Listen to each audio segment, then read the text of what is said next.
Ministria e Ekonomisë dhe Inovacionit Delina Ibrahimaj në një konferencë për mediat këtë të premte foli për ngritjen e bordit të transparencës. Ibrahimaj u shpreh se qeveria do të vendosë çmim tavan për naftën, benzinën dhe gazin. Ministria nënvizoi se bordi do të vazhdojë derisa të ketë një stabilitet të çmimeve të karburanteve.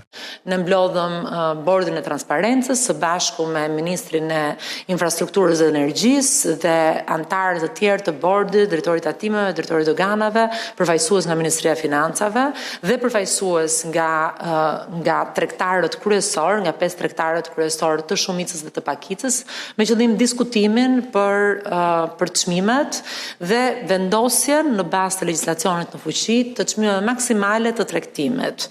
Mekanizmi që përdoret është një formulë e cila është e bazuar në aktin normativ të ndërmarrë në vitin 2022, kur kishim një situatë të ngjashme, e cila bazohet në çmimet e ditore të bursës të një dite më parë dhe bëhet një llogaritje mbi të gjitha kostot e tregtimit të karburantit, duke i shtuar një marzh 3 lek për shumicën dhe 12 lek për pakicën. Do të vijojmë të jemi në monitorim të vazhdueshëm të çmimeve.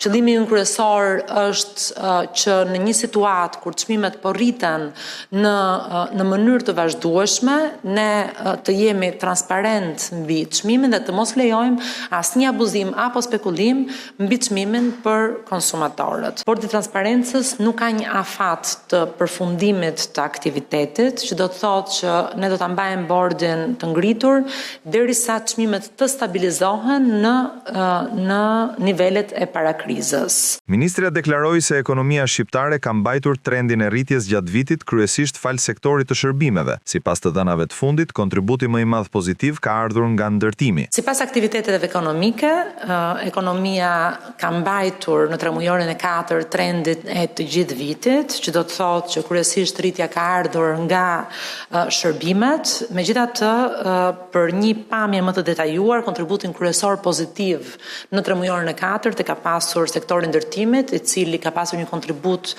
në rritjen prej 3.8% prej 1.17 pikë, administrimi publik, arsimi dhe shëndetësia 1.02 pikë, aktivitetet e pasurisë paluajtshme 0.32 pikë dhe tregtia, transporti dhe akomodimi 0.22 pikë. Performancë negative në tremujorin e 4 të vitit ka pasur sektori i informacionit dhe komunikacionit, megjithatë do doja të theksoja se brenda këtij sektori aktivitetet e lidhura me shërbimet e teknologjisë së informacionit kanë pasur një rritje prej 1.43%.